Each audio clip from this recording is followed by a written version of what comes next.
Hello, it's Professor Asma Parveen, Department of Psychology, Aligarh Muslim University. I have already discussed different classification of study methods on the basis of different perspectives. Today I will discuss classification of study methods on the basis of nature of investigation. And on the basis of nature of investigation, there are different methods such as experimental, quasi-experimental, exploratory, descriptive, and correlational. In the experimental approach, researchers test something in a controlled setting to gather data. The quasi experimental approach is similar to experimental but with some limitations. Exploratory investigations involve gathering information about a topic, while descriptive investigations focus on describing and analyzing data. Correlation investigations examine the relationship between variables. Each approach has its own strengths and weaknesses, and researchers choose the one that best fits their research objectives and the nature of what they are studying. So, the first classification is experimental study design. It is a method that scientists use to investigate the impact of one variable on another. This involves manipulating one variable, known as the independent one, and observing the resulting changes in the dependent variable. By conducting experiments, scientists are able to exert control over the variables and analyze their effects on the outcome. This approach allows for the collection of data and the formulation of conclusions regarding the relationships between different variables. Experimental research design is commonly employed in studies to test hypotheses and determine cause and effect relationships. There are several key components of the experimental research design, and the first one is the identification of the independent and dependent variables. The independent variable is the factor that is deliberately manipulated by the researcher, while the dependent variable is the outcome or response that is measured. Another important component is the control group, which serves as a baseline for comparison. This group does not receive any manipulation and is used to assess the effects of the independent variable. Additionally, experimental research design involves random assignment of participants to different groups to ensure unbiased results. Finally, researchers must carefully consider ethical considerations and obtain informed consent from participants before conducting experiments. Experimental study design can be conducted in various settings, such as laboratories or natural environments. In laboratory settings, researchers have greater control over the variables and can manipulate them precisely. On the other hand, conducting experiments in natural environments allows for the examination of real life situations and enhances the external validity of the findings. Regardless of the setting, it is crucial for researchers to establish clear procedures and protocols to ensure consistency and reliability in their experiments. This includes defining the specific conditions under which the experiment will be conducted and outlining the steps involved in data collection and analysis. One of the strengths of experimental study design is its ability to establish cause and effect relationships. By manipulating the independent variable and observing its effects on the dependent variable, researchers can determine whether there is a causal relationship between the two. This provides valuable insights into the mechanism underlying certain phenomena. However, experimental research design also has certain limitations. For example, it may not always be feasible or ethical to manipulate certain variables. Additionally, the controlled nature of experiments may limit the generalizability of the findings to real world context.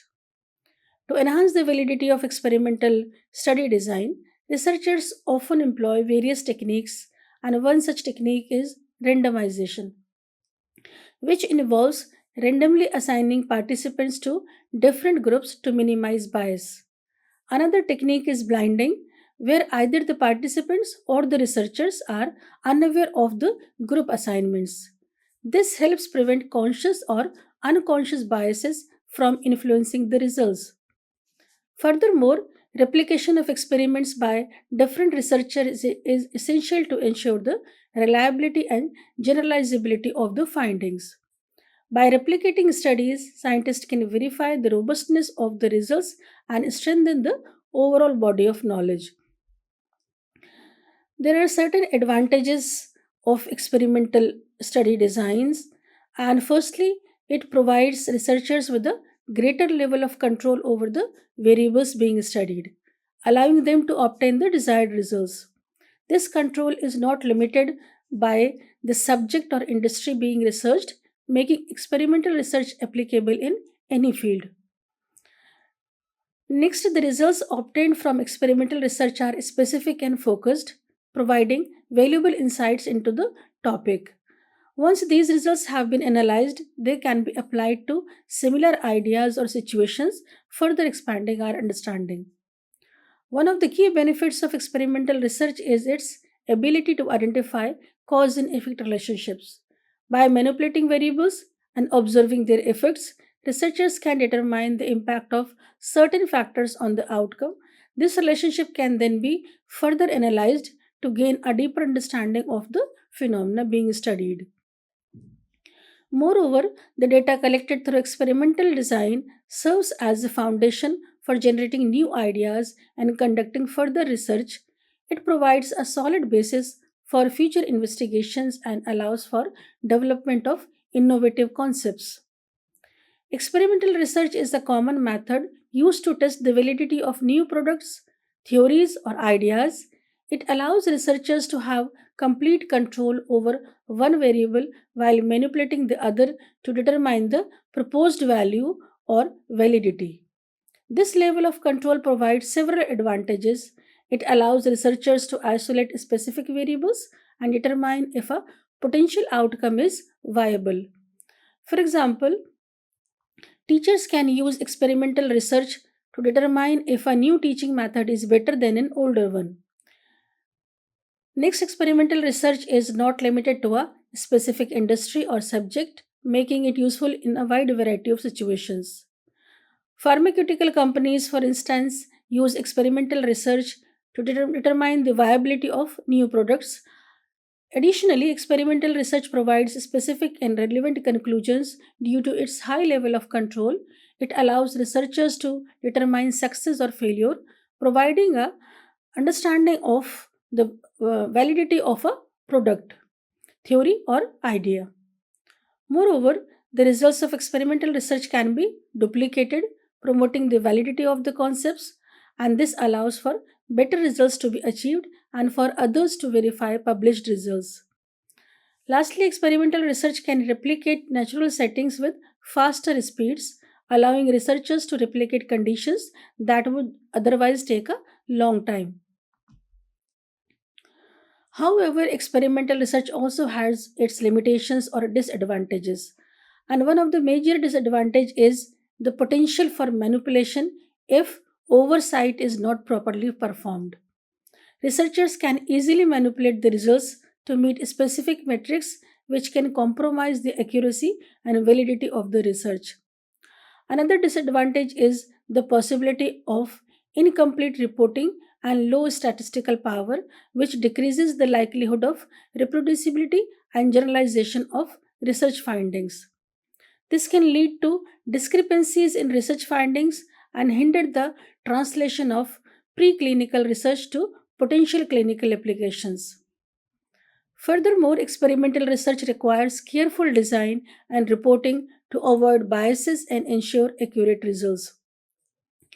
Inadequate reporting, lack of power calculations, and failure to address key elements such as randomization and blinding can decrease the reproducibility of the studies. So, to improve the quality of experimental research, researchers can expand group sizes to increase power, use detailed checklist, and closely monitor checklist adherence. In the field of social sciences and humanities, researchers utilize various types of experimental designs, and the basic purpose is to test their hypothesis and gather data.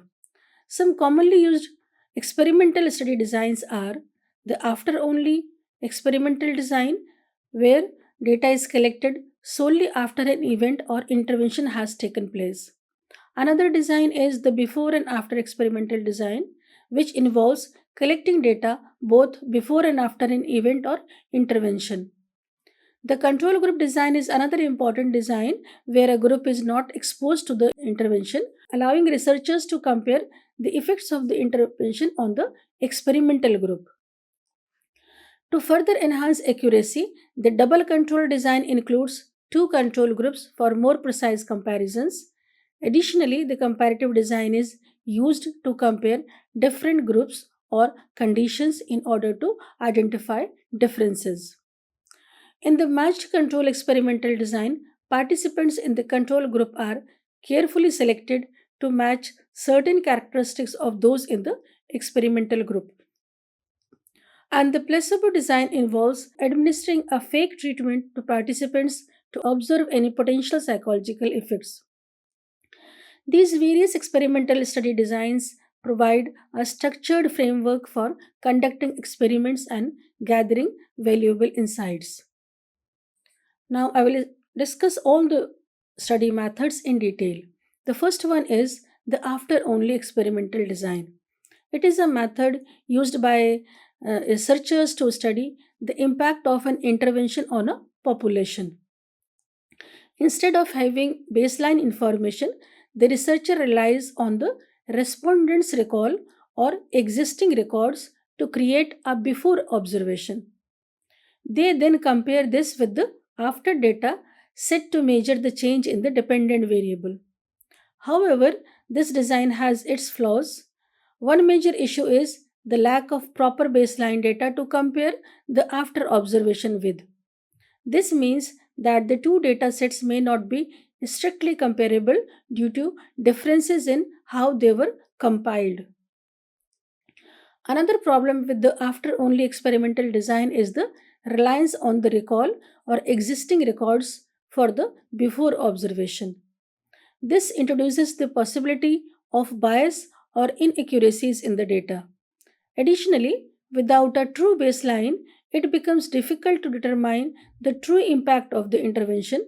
The absence of baseline data also limits the ability to control for confounding variables which could influence the results. Despite these limitations, the after only experimental design can still provide valuable insights as it allows researchers to study the effects of interventions in real world settings and observe changes over time. By comparing the before and after data sets, researchers can identify trends and patterns that indicate the effectiveness of the intervention. However, it is important to interpret the results cautiously and consider the potential limitations of the design. To address some of the issues associated with the after only experimental design, researchers can consider using alternative designs. For example, a pre test post test design includes a baseline measurement before the intervention, providing a more accurate comparison. Another option is a randomized control trial where participants are randomly assigned to either the intervention group or a control group. This helps to control for confounding variables and provides a stronger basis for evaluating the intervention's impact. Next study method is the before and after experimental design. It is a method that researchers use to examine the impact of a treatment or intervention on something. This design involves measuring a variable both before and after the treatment to determine if any changes occur. By comparing the effects between a group that receives the treatment and a group that does not, researchers can assess the effectiveness of the treatment.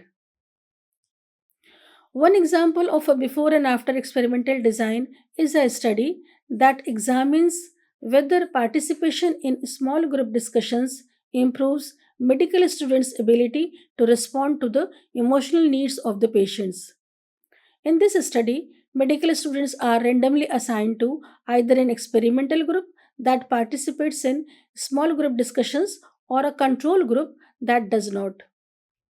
The student's ability to use emotional words to describe patients is measured before and after the intervention. The difference in the change of the dependent variable between the two groups can then be attributed to the effect of the small group discussions. Before and after experimental designs have some limitations. One major limitation is the lack of a control or comparison group in some designs. Without a control group, it is difficult to determine what the dependent variable would have been without the treatment or intervention. Another limitation is the presence of uncontrolled events or factors that may influence the dependent variable. These factors are beyond the control of the experimenter and can affect both the experimental and the control groups. Despite these limitations, before and after experimental designs can provide valuable insights into the effects of treatments or the interventions on dependent variables. By comparing the change in the dependent variable between the experimental and the control groups, researchers can determine the causal relationship between the treatment or intervention and the dependent variable. To address some of the limitations associated with the before and after experimental design, researchers often incorporate control groups. These control groups do not receive any treatment and serve as a comparison to the treated group. By comparing the changes in both the groups, researchers can more accurately determine the effects of the treatment without interference from other variables. This helps ensure that any observed changes are truly attributable to the treatment itself. The inclusion of control groups enhances the reliability of the experimental design and improves the accuracy of the results. Third group of design is the control group experimental design. It is a crucial aspect of the scientific studies. In these control group experiments, researchers compare a control group to an experimental group to determine the effects of an intervention or treatment. The control group serves as a baseline, receiving no treatment or a placebo, while the experimental group undergoes the intervention. By comparing the two groups, researchers can determine if the intervention had a significant impact on the outcomes of interest. The control group and experimental group are identical in all respects except for one key difference, that is the independent variable. The independent variable is the factor that is manipulated or changed in the experimental group while it remains constant in the control group. This ensures that any differences observed between the two groups can be attributed to the intervention. Without a control group, it would be impossible to confidently determine if the changes or outcomes are truly due to the intervention or some other variable. In psychology, researchers often use control group experimental design to study the effects of different therapies or interventions on mental health. For example, they might compare a group of individuals receiving cognitive behavioral therapy to a control group receiving no therapy. By measuring various psychological outcomes such as anxiety levels or self esteem, researchers can determine the effectiveness of the therapy.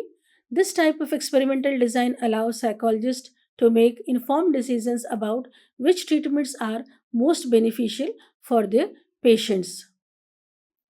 To ensure the validity of the experiment, it is important to randomly assign participants to either the control or the experimental group. This helps to ensure that the groups are similar and any differences observed are truly a result of the intervention. Additionally, researchers strive to keep all other variables constant between the two groups except for the independent variable.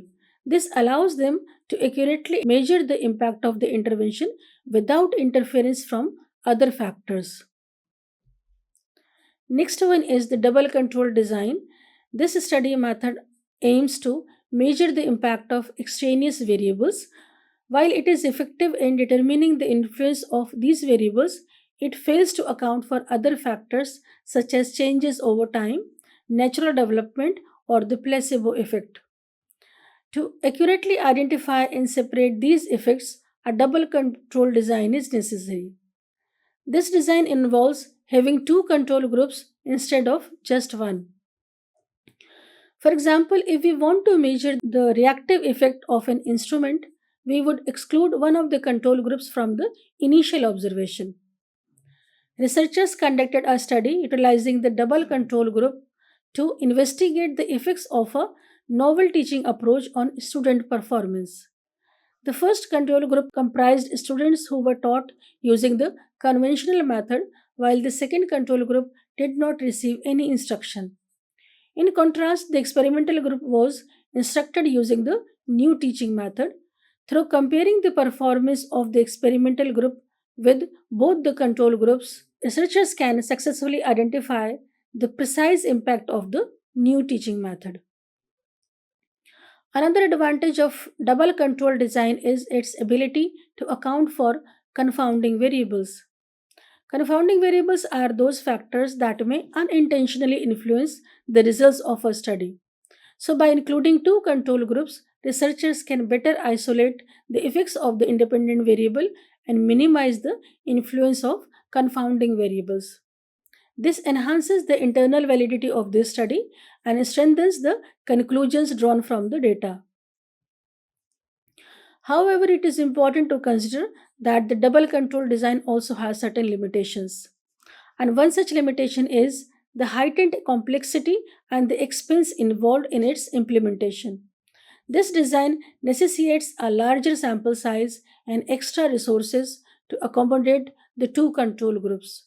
Moreover, interpreting the results can prove challenging as researchers must meticulously analyze and compare the outcomes of multiple groups. Despite these limitations, the double control experimental design remains a valuable tool in research as its ability to measure the impact of extraneous variables and account for confounding factors makes it a reliable method for investigating cause and effect relationships. By employing this design, researchers can obtain more accurate and valid results, leading to a deeper understanding of various phenomena. Next category of study design is comparative study designs. These designs are often used to compare the effectiveness of different treatments. These designs can be either experimental or non experimental. In an experimental design, the study population is divided into groups based on the treatments being tested. Each group starts with a baseline measurement of the dependent variable and then receives a different treatment. After a certain period of time, any changes in the dependent variable are observed and compared across the groups to determine the most effective treatment. On the other hand, in a non experimental design, groups that are already receiving different treatments are identified and only post treatment data is observed. Pre-test data can be collected by asking the study population to recall information from before the treatment or by using existing records. Sometimes a pre-test observation is not necessary if the groups are similar at the start, as they are assumed to have the same baseline due to receiving the same intervention. To illustrate this concept, let's consider an example where we want to compare the effectiveness of three teaching methods A, B, and C on student comprehension in a class. To ensure comparability, the class is divided into three groups, suppose X, Y, and Z, and each group is exposed to a different teaching method. This allows for a fair comparison of the teaching methods and their impact on student comprehension. By utilizing comparative study designs, researchers can gain valuable insights into the effectiveness of different treatments. In the case of our example, the comparative study design allows us to determine which teaching method is most effective in improving the comprehension of the students. Next method is the matched control experimental design. It is a very important method for researchers. Rather than simply selecting groups based on general characteristics or conditions, this design focuses on finding individuals who are highly similar to each other. For instance, two individuals who are nearly identical in age, gender, or have the same illness may be chosen and placed into different groups. The researchers then find out which group will serve as the control group and which will be the experimental group. However, there are instances where it can be challenging to find individuals who match in multiple ways, or when certain factors like attitudes or opinions are difficult to measure. In such cases, previous research or a small preliminary study can assist in making the decision. Matched control designs are frequently employed when testing new drugs. Next category of experimental design is the placebo design. The placebo effect is a fascinating phenomenon in which patients experience improvements in their conditions simply because they believe they are receiving treatment, even if the treatment itself is ineffective. To gain a deeper understanding of this effect, scientists employ a research technique known as a placebo design. In these studies, patients are divided into two or three groups. One group receives the actual treatment, another group receives a fake treatment known as a placebo, and a third group does not receive any treatment at all. The allocation of treatments is determined randomly to ensure unbiased results.